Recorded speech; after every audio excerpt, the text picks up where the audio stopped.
السلام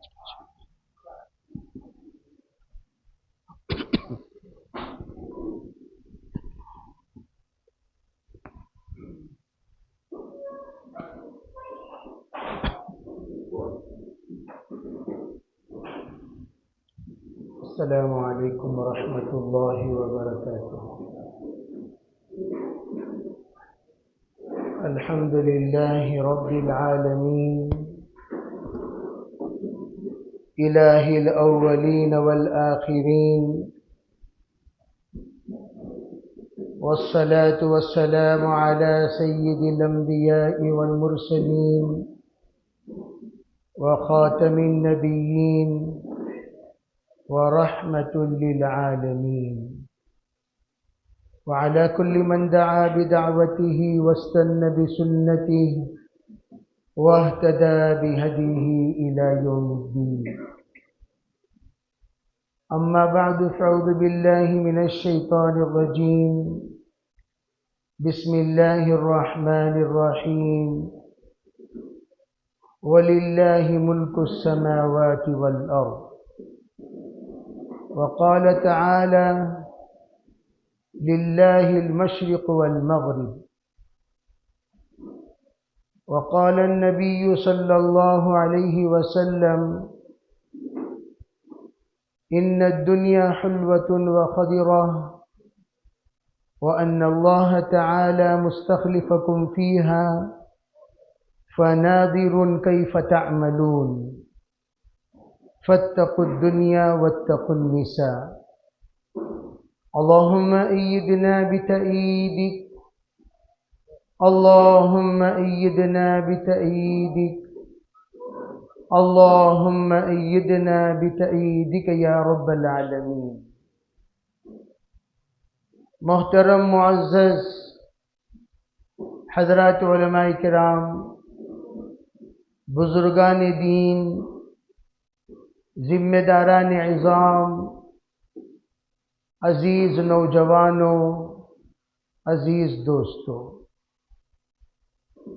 اس وقت ایک سلگتے ہوئے مسائل پر فکر مند بننے اور بنانے کے لیے ہم یہاں جڑے ہوئے ہیں۔ وہ سلگتا ہوا مسئلہ کیا ہے؟ اس وقت ہر احساس رکھنے والا جانتا ہے۔ اب اس حساسیت کو منتقل کرنا ہمارا کام ہے۔ اس وقت جو عملہ ہمارے سامنے موجود ہے، یہ وہ عملہ ہے جو اپنے ان عملہ کو جو ان تمام چیزوں سے ناواقف ہیں ان کو واقف کرانے والے، بے حصوں کے اندر احساس پیدا کرانے والے، اور جن کے اندر اس کی اہمیت اور وقعت نہیں ہے ان کو اس کی اہمیت اور وقعت بتانے والے، اور دیگر تمام تحریکیں جو اس وقت لازم ہیں ہمارے اندر پیدا کرنا، اس کو پیدا کرنے والے۔ اب یہ وہ جماعت ہے جو سمجھ کر جا کر سمجھائے گی، جو جتنا سمجھے گی وہ جا کر سمجھائے گی۔ اسی لیے یہاں پر ایک مخصوص تعداد میں بلایا گیا ہے تاکہ ہم اپنے اپنے علاقے میں اس پیغام کو جا کر پہنچائیں۔ آپ حضرات کو یہ بات معلوم ہے کہ مسلم پرسنل لا 1972 میں بہت سارے حالات کے پیش نظر اس کو مرتب کیا گیا اور اس کا نظام بنایا گیا۔ منت اللہ صاحب رحمانی علیہ رحمہ، جنہوں نے حضرت قاری محمد طیب صاحب رحمۃ اللہ علیہ اور دیگر اس زمانے کے مشائخ سے سر جوڑ کر مشورہ کرنے کے بعد ایک ایسا پلیٹ فارم تیار کرنے کا انہوں نے ٹھانا جس پلیٹ فارم میں تمام مسلمان کہلائے جانے والے حکومت کی نظر میں وہ سب اس پلیٹ فارم پر جمع ہو جائیں۔ چنانچہ تمام کو دعوت دی گئی بغیر کسی تفریقے کے، چاروں مذاہب والے، چاروں مسلکوں والے، 6 کے 6 ذہنیت رکھنے والے، سب کو بلا کر ایک پلیٹ فارم پر جمع کیا گیا، اس مقصد سے اگر کوئی بھی بات حکومت کے طرف سے مسلم پرسنل لا پر آنچ آئے تو ہم سب مل کر اس کا تدارک کریں گے اور اس کی تردید کریں گے۔ اسی بنیاد پر مسلم پرسنل لا کی تشکیل ہوئی ہے۔ اسی لیے اس پلیٹ فارم میں آپ کو تمام طبقات کے رہبر ملیں گے، تمام فرقوں کے رہنما ملیں گے اور تمام طبقات کے پیشوا ملیں گے، اور یہ اجتماعی پلیٹ فارم ہے۔ اور اس پلیٹ فارم کا اصل مقصد حکومت سے جو باتیں مسلم پرسنل، توجہ سے اس بات کو سمجھنا، مسلم پرسنل لا، اس کے تحت جو بھی باتیں آئیں گی پرسنل، ان تمام کا تدارک، تقابل اور اس کی تردید ہم اس پلیٹ فارم سے کریں گے۔ اور جس وقت اس پلیٹ فارم سے آواز دی جائے اس وقت بغیر تفریقے مذاہب کے، مسلک کے، سب کو جوڑا جاتا ہے، یہ بتانے کے لیے بھائی اس وقت آنچ ہم سب پر ہیں۔ یہ نہ سوچو کہ یہ ان پر ہے، یہ ہم پر نہیں، یہ ان پر ہے، ان پر نہیں، اس طرح آپ حد بندی نہ کریں۔ بغیر حد بندی کے تمام پر یہ آنچ آنے پر ہم سب کو کھڑایا جاتا ہے تاکہ بیک آواز ہم اس کا مقابلہ کریں۔ چنانچہ جب مسلم پرسنل لا والوں نے مشورہ کیا 29واں عالمی جیسے پوکل ہند اجلاس کہاں دعوت دی جائے، تو ان کو سب سے پہلے وہ علاقہ رونما ہوا جس علاقے میں انگریزوں کے خلاف سب سے پہلے آواز اٹھائی گئی۔ آپ جانتے ہیں 1601 میں انگریز یہاں آیا اور تمام ملک کے مورخین جو تاریخ آزادی تحریر کرتے ہیں یہ 1857 سے تحریر کرتے ہیں۔ ہم ذرا ان سب سے پوچھتے ہیں جناب والا آپ ان تمام ایام میں یہ 1 صدی گزرنے کے باوجود، 2 صدی گزرنے کے باوجود، تیسری صدی آدھی گزرنے پر کیا کر رہے تھے؟ 250 سال تک تمہاری کیا حرکتیں تھیں؟ تمہارا کیا معاملہ تھا؟ تمہارے اندر کیا تحریک تھی؟ تمہارے اندر کیا بیداری تھی؟ تم کیوں سوئے ہوئے تھے؟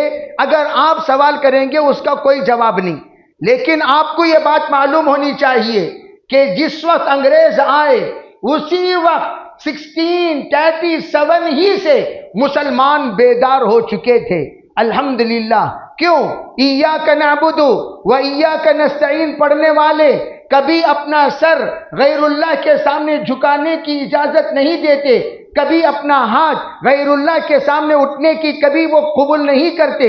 یہ دونوں چیزیں، سر جھکانا، ہاتھ پھیلانا، جو بھی ہوگا وہ اللہ کے سامنے ہوگا۔ اگر کوئی کہے سر ہمارے سامنے جھکاؤ، ہاتھ ہمارے سامنے پھیلاؤ، یہ مسلمان کبھی برداشت نہیں کر سکتا، اس کو مسلمان کبھی قبول نہیں کر سکتا۔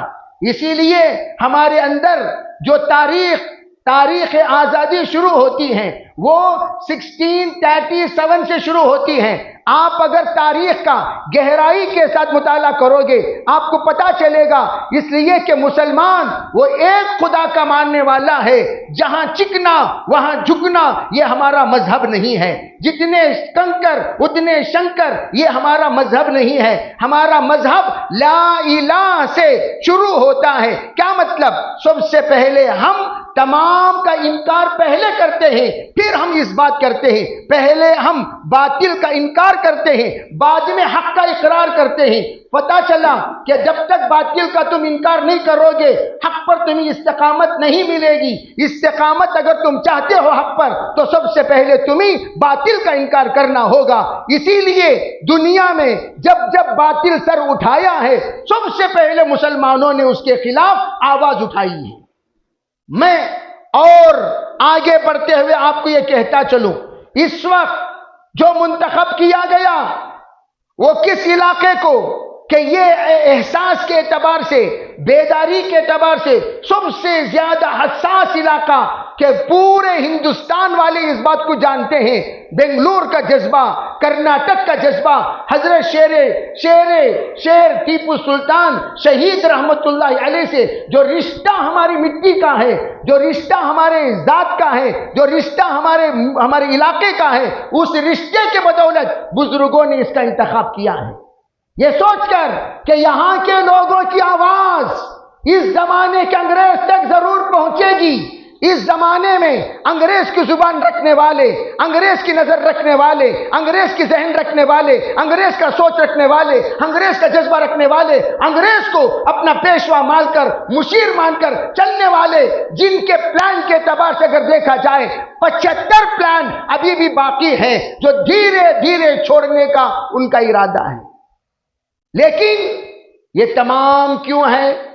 آپ بنیادی اعتبار سے سمجھتے چلو، اللہ تعالی ہم سب کو عقل دیے ہیں، عقل سے کام لیں۔ جس وقت وقف کے اعتبار سے آپ کو 2 باتیں معلوم ہونی چاہیے، ایک ہے قدیم وقف جو مغلیہ سلطنت کے زمانے سے ہمارے وہ بادشاہوں نے اور پھر ٹیپو سلطان رحمۃ اللہ کے زمانے سے جن لوگوں نے مساجد کے لیے، قبرستان کے لیے، مسلمانوں کے رفاع عام کے لیے، تعلیم کے لیے جو زمینیں دی، وہ شاہی زمینیں پرانے زمانے کی، اور ایک دوسری وہ زمینیں جس وقت بٹوارا ہوا ہندوستان میں بہت بڑی زمینوں کو، جائیداد کو، گھروں کو چھوڑ کر پاکستان کو ایک بڑا مجمع منتقل ہو گیا، ہجرت کر گیا۔ اب اس کے بعد ہمارے بزرگوں نے سوچا، ارے بھئی جو جماعت یہاں سے منتقل ہو کر وہاں چلی گئی، اب یہاں پر اگر کوئی رشتہ دار ہیں، رشتہ دار اس کو ہینڈ اوور کریں گے، رشتہ دار اس کو حفاظت کریں گے، اس کو اپنے تحویل میں لیں گے، اس کو اپنی ترتیب میں لیں گے، اور پھر اس کے بعد اسے آباد کریں گے۔ اور جو لوگ تمام رشتہ داروں کے ساتھ ہجرت کر گئے، ان کی زمینوں کا کیا ہوگا؟ ان کی زمینوں کے تحفظ کے لیے وقف کا نظام بنایا گیا، اور یہ نظام بہت نیک نیتی سے، بہت اچھی نیت سے، بہت بہترین خیر خواہانہ جذبے کے ساتھ یہ بورڈ کو تشکیل دیے ہیں اور اس کا ایک نظام بنایا گیا۔ اور چنانچہ وقف بورڈ کے قدیم خدمات قابل قدر ہیں۔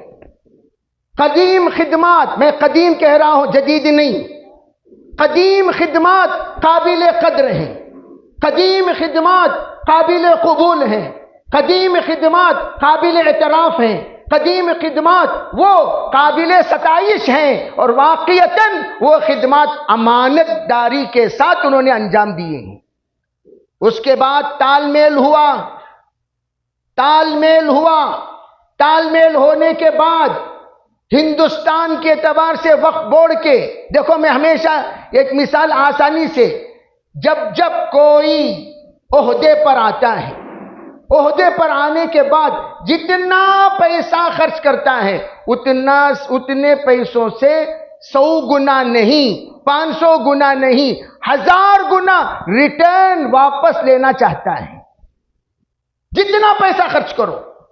چنانچہ جتنے لیڈران ہیں ان تمام کی یہ فطرت، کتے کی دم ٹیڑھی کی ٹیڑھی، سب کی یہی فطرت ہے۔ بقول حضرت مولانا یوسف رحمۃ اللہ علیہ کے، یہ گندی نالی ہے، اس نالی میں جو بھی آئے گا وہ گندا ہی ہوگا، الا ماشاءاللہ، بہت کم۔ جیسے ٹیپو سلطان شہید علیہ الرحمہ کے سلسلے میں مراقبہ کرنے کے بعد قاری محمد طیب صاحب علیہ الرحمہ کا، قاری محمد صدیق صاحب علیہ الرحمہ کا، حضرت مولانا علی میاں صاحب ندوی علیہ الرحمہ کا، یہ متفقہ رائے یہ تھی، ٹیپو سلطان ایسے انسان ہیں جن کی حکومت کا ایک ایک لمحہ عبادت ہے، جن کی حکومت کا ایک ایک لمحہ ذکر ہے، جن کی حکومت کا ایک ایک لمحہ خشیت ہے، وہ اللہ سے ڈر کر اپنی پوری زندگی گزارے، کبھی زندگی میں نڈر نہیں ہوئے۔ ایسے تو بہت کم ہوتے ہیں۔ خیر اب کیا ہوا؟ اب چور جس وقت آتا ہے، چراتا ہے، آتا ہے چراتا ہے، آتا ہے چراتا ہے، چرا چرا چرا چرا کر جب تمام چیزیں ختم ہو گئیں، نوٹ دا پوائنٹ، تمام چیزیں ختم ہو گئیں، اب چرانے کے واسطے کیا میں رہے تو نہ چرانے، اب دیکھے کہ جناب اب کیا ہے، 3 چیزیں ہیں، ایک ملٹری ہے، اس پر اگر انگلی لگاؤ گے تمہاری نسلیں مٹا دی جائیں گی، وہ تو وہ لوگ جانتی ہیں، ملٹری سے مقابلہ تو ہم نہیں کر سکتے، ریلوے یہاں بھی ہم انگلی نہیں لگا سکتے، تیسرے نمبر پر بھولے بھالے مسلمانوں کے پاس اوقاف ہیں۔ میں کہتا ہوں اسے تو تم لوگ ہندوستان کہتے ہو، تو تمہارے بادشاہوں کے حکومتیں یہاں رہی، بڑے بڑے بادشاہ یہاں رہے، بڑی بڑی مندریں یہاں رہیں، تو ان لوگوں نے بھی تو مندروں کے لیے وقف کیے ہوں گے، ایک بڑی جائیداد، جتنے اس وقت ہم وطن بھائی ہیں ان سب سے یہ سوال کرنا ہے، ارے بھئی تمہارے بادشاہوں کے وقف کردہ مندروں کے نام پر زمینیں کیا ہوئی؟ وہ تو ہم لوگ تو کمزور لوگ ہیں بھائی، ہمارے تو لوگ بہت کم وقف کیے، تمہارے تو بہت زیادہ کیے، وہ کہاں گئی؟ جواب خاموشی سے یہ ملے گا، سب ہم ڈکار دے چکے، سب ہم ڈکار دے چکے، اس پر آپ کوئی تبصرہ نہ کریں برائے کرم، نیکسٹ میٹر چھیڑیں۔ اب ہمارے یہاں بہت سارے ملکیتوں کو ڈکار دینے کے باوجود یہاں پر وقف کے ذمہ دار موجود ہیں، میں ان سے بھی پوچھنا چاہتا ہوں، معلوم کر لیجیے، آپ یہ اپنے بیان میں واضح کریں گے کہ جائیدادیں 40,000 کے قریب ہیں کرناٹک میں، 1 نہیں 2 نہیں 3 نہیں 4 نہیں، 40,000۔ میں نے خود کئی جگہوں پر بھئی یہ کس کا، یہ وقفہ تھا، یہ انہوں قبضہ کر لے، یہ وقفہ تھا، یہ انہوں قبضہ کر لے، یہ وقفہ تھا، یہ انہوں قبضہ کر لے، یہ وقفہ، لیکن وقف بورڈ میں 4,000 کے نیچے اوقاف کی پراپرٹیاں محفوظ ہیں، اور پھر اس کے علاوہ 36,000 پراپرٹیاں سب دوسروں کے حوالے ہو گئی، آلریڈی کھا چکے، آلریڈی ہضم کر چکے، آلریڈی سب کے سب تباہ کر چکے۔ ایک بہت بڑی پراپرٹی کے سلسلے میں بہت بڑا ہنگامہ ہوا تھا، وہ ان تمام تفصیلات کو میں چھیڑنے کے لیے اس وقت نہیں ہے، لیکن یہ بتانا چاہ رہا ہوں 36,000 پراپرٹیز ہماری ان لوگوں نے ہضم کر دیا بغیر ڈکار دیے کے۔ ہضم کرنے کے بعد ہمارے پاس خالی 10% 600، سمجھو اس بات کو، 10% 600، وہ 10% کو بھی بڑے ہمدردانہ، ہم ایک کمیٹی بنانے والے، کیا ابھی ضرورت نہیں، تمہارا پوسٹ لگو تمہیں جاؤ، تمہارے پوسٹ لگو تمہیں جاؤ، ہم ایک کمیٹی بنانے والے ہیں جس میں دھیڑاں بھی ہوں گے، چمباراں بھی ہوں گے، کھڑموتاں بھی ہوں گے، نمک حرام بھی ہوں گے، حرام خوراں بھی ہوں گے، ہے سو حرام خوراں کو سنبھالنے نہیں ہو رہا، ایکسٹرا حرام خوراں، ایک مسلمانوں کے نام سے بے ایمانی سنبھالنے نہیں ہو رہا، ایکسٹرا بے ایمانیوں کو ایک، ارے بھئی جو ہے ان کو خود سنبھالنا مشکل ہے، ان کی خیانتیں، وہ تمام داستان اس وقت سنانے کی جگہ نہیں ہے، میں اتنا بتانا چاہوں گا کہ ہم نے جو کچھ کیا، میں تو یوں صاف صاف کہنا چاہتا ہوں، جب تمہارے گھر پر آن چاہے تم پہلے باہر آتے ہو، کون رہے وہ ہمارے گھر میں پتھر پھینکا سو، اب پوچھیں گے تمہیں کون بھائی، یہ گھر کا مالک، کون رہے میرے بچوں کو مارے آسو، کیوں، آپ کون، یہ بچے کا باوا، یہ آپ کون، یہ بچے کا چچا، آپ کون، یہ بچے کا ماموں، یہ آپ کون، یہ وقف بورڈ کے سلسلے میں آواز اٹھائیں گا، حضرت یہ کچھ اتنے مجالس میں وقف بورڈ کی طرف سے آپ کو حصہ، وقف بورڈ کی طرف سے، اپنے طرف سے، وقف بورڈ کی طرف سے نہیں، وقف بورڈ کا ایک آدمی آج تک نہیں آیا، ایک آدمی نہیں آیا۔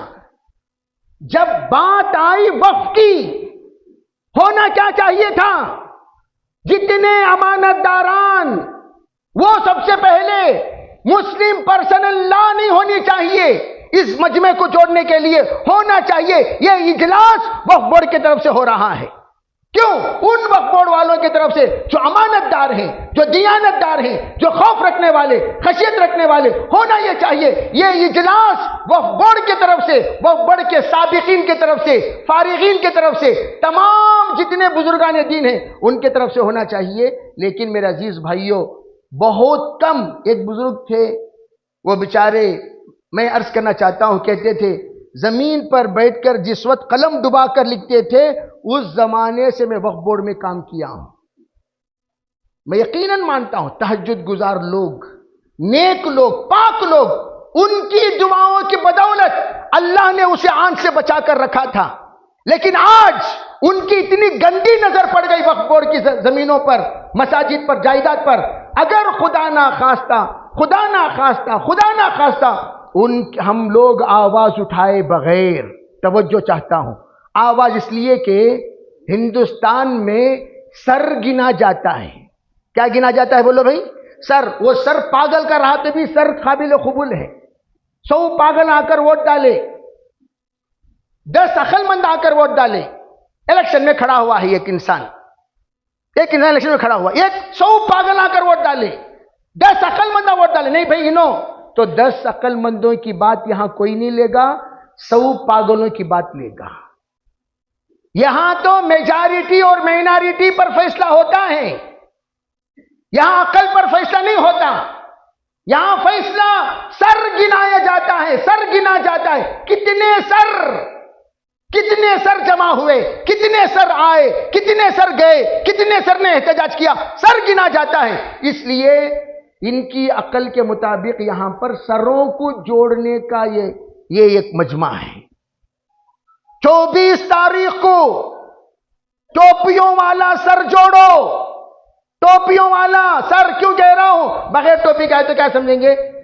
کون کی نیوز کے ادنا سمجھ جائیں گے، انہیں نیوز کے ادنا رہیں گے، انہوں پیپر کے ادنا رہیں گے، انہوں پتہ نہیں کون سے ادنا، وہ سب بغیر ٹوپی کے نہیں، ٹوپی کے ساتھ، ایکسکیوز می، ٹوپی کے ساتھ آنا ہے۔ ٹوپی کے سر ہمارے سر، وتاؤٹ ٹوپی آئے گے تو کیسے پتا چلے گا بھائی؟ کیسے پتا چلے گا؟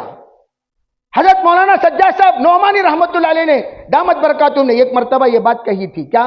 اگر ٹرین میں، توجہ سے یہ بات سننا، ٹرین میں 10 مسلمان ہو، 10 کے سر پر ٹوپی ہو، کیا مجال کسی برقعے والے کو کوئی غیر چھیڑے؟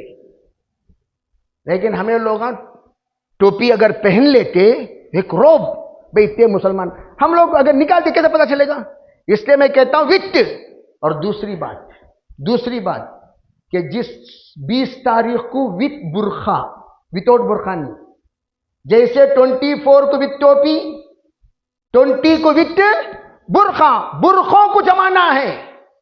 جس وقت میجارٹی دیکھیں گے اتنے لوگ احتجاج میں آئے، اتنے لوگ ہنگامے میں آئے، اتنے لوگوں کی آواز جڑی، یہی سر انشاءاللہ انقلاب کا ذریعہ بنے گی۔ پھر دیکھنا آپ، کوئی معمولی بات نہیں کہہ رہا ہوں، اللہ مسلمانوں کو جو دیا ہے وہ دنیا کے کسی کو نہیں دیا۔ ہمارے یہاں نعرہ بلند کرنا بھی عبادت، ہمارے یہاں آواز بلند کرنا بھی عبادت، ہمارے یہاں شہادت بھی عبادت۔ دنیا کے کسی بھی مذہب میں شہادت کو عبادت کا درجہ نہیں دیا گیا، اور ہم لَوُدِدْتُ أَنْ أُقْتَلَ فِي سَبِيلِ اللَّهِ ثُمَّ أُحْيَا ثُمَّ أُقْتَلْ ثُمَّ أُحْيَا ثُمَّ أُقْتَلْ۔ سرکار دو عالم صلی اللہ علیہ وسلم نے ایک روایت میں 3 بار، ایک روایت میں 5 بار، ایک روایت میں 9 مرتبہ آپ نے فرمایا کہ گویا شہادت ہمارے لیے شرافت ہے، ہمارے لیے سعادت ہے، ہمارے لیے قابل قدر ہے، وہ جماعت ہماری جماعت ہے۔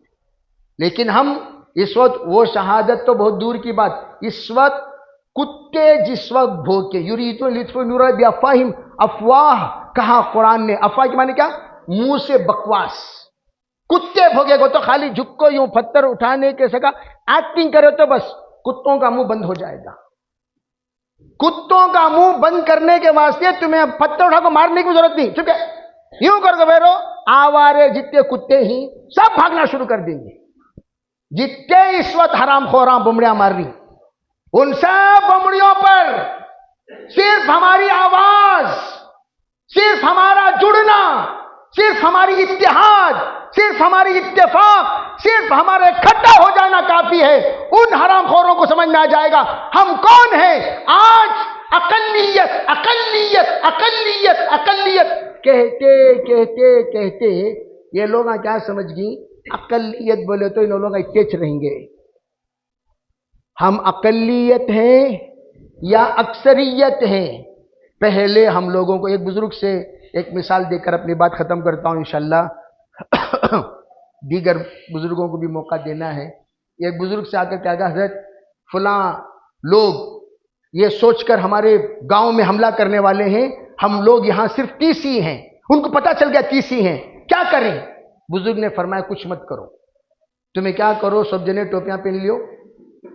تمہیں رات کو کیا کرنا، 30 جنے تمہارے گھروں سے نکل کو وہ گھر کو جانا، پھر تھوڑی دیر کے بعد وہ گھر سے نکل کو یہ گھر کو جانا، یہ گھر سے نکل کو وہ گھر کو جانا، وہ گھر سے نکل کو یہ گھر کو جانا. خالی ایسا کرتے رہو. کتنے بار کرو بھئی؟ صحیح 7 مرتبہ کرتے ہیں تو 7 مرتبہ کرو، یہاں سے وہاں، وہاں سے وہاں، یہاں سے وہاں، وہاں سے وہاں. اب یہ جو جاسوس تھا وہ دیکھا کیا بھئی یہ گھر میں 30 جنے نہ تھے، سو یہاں سے وہاں ایک مجمع جا رہا، وہاں سے یہاں سے ایک مجمع آ رہا، یہاں سے وہاں ایک مجمع جا رہا. وہ جا کے انفارمیشن دیا، صاحب غلط فہمی میں ہیں، ہم یہاں 30 ہیں، یہاں تو 500 سے زیادہ لوگ رہتے ہیں. بس اس وقت یہ دلندراں کو اتنا کرنا کافی ہے. کریں گے انشاءاللہ بھائی؟ ارے بے سب کریں گے انشاءاللہ. تو اس کے لیے ہم لوگوں کو مجمع لے کر انشاءاللہ 24 کو پہنچنا ہے اور 20 تاریخ کو انشاءاللہ خواتین کو لے کر پہنچنا ہے. بقیہ باتیں ہمارے اسلاف کہیں گے. اور بقیہ ایک بات میں عرض کر دینا چاہتا ہوں، اگر خدا نہ خواستہ، میں ابھی 2-3 مجلسوں میں یہی بات کہا، اللہ نہ کرے، اللہ نہ کرے اگر ان کے حوالے مسجدیں چلے جائیں، قبرستان چلے جائیں. میں 2 ایسی مسجدوں کو جانتا ہوں جہاں پر لوگ عید کی نماز ٹکٹ لے کر جا کر پڑھتے ہیں. ٹکٹ محض اس بنیاد پر تاکہ مسجد یاد رہے. ٹکٹ لے کر، کہاں؟ زیادہ دور نہیں، کرناٹک ہی کی بات کہہ رہا ہوں. بیجاپور کے علاقے میں، ایک بیلگام کے علاقے میں ٹکٹ لے کر جاتے ہیں. اور آگرہ میں تاج محل کے پاس ایک بہت بڑی مسجد ہے، وہاں بھی ٹکٹ لے کر دیکھنے کی اجازت ہے. اللہ نہ کرے اگر یہ ہمارے جائیدادوں پر ان لوگوں اگر قبضہ ہو جائے، مساجد بھی تنگ ہو جائیں گی. وسعت کے باوجود قبرستان میں باقاعدہ سندیں، کون انہوں، یہ میری بیوی، تمہاری شادی کہاں ہوئی، رجسٹر ہوئی کہ نہیں ہوئی، کب ہوئی، کب ہوئی نہ، تو اس وقت آدھار کارڈ کا، برتھ سرٹیفکیٹ، یہ سب چیزاں جنازہ 3 دن کے بعد دفن کرنے کی نوبت آ جائے گی. یہ سب حالات اللہ نہ کرے ہماری غفلت پر آنے کا اندیشہ ہے. اس لیے ان تمام اندیشوں کو مد نظر رکھ کر سب انشاءاللہ فکر کریں گے بھائی. وآخر دعوانا الحمدللہ. جزاک اللہ خیر حضرت مولانا مفتی نظام الدین صاحب. محترم حضرات، میں آپ کو بتا دوں کہ وقت پر عشاء کی اذان تو ہو جائے گی، لیکن ہمارے بغل میں جو مسجد ہے، مسجد عبدالرحیم فیضی، یہاں پر 8:45 پر یعنی 8:45 بجے عشاء کی جماعت کھڑی ہوگی. اس وقت تک ہم اپنے پروگرام کو ختم کر کے باجماعت تک عشاء کی نماز ادا کریں گے. پھر عشاء کی نماز کے بعد واپس آ کر یہاں پر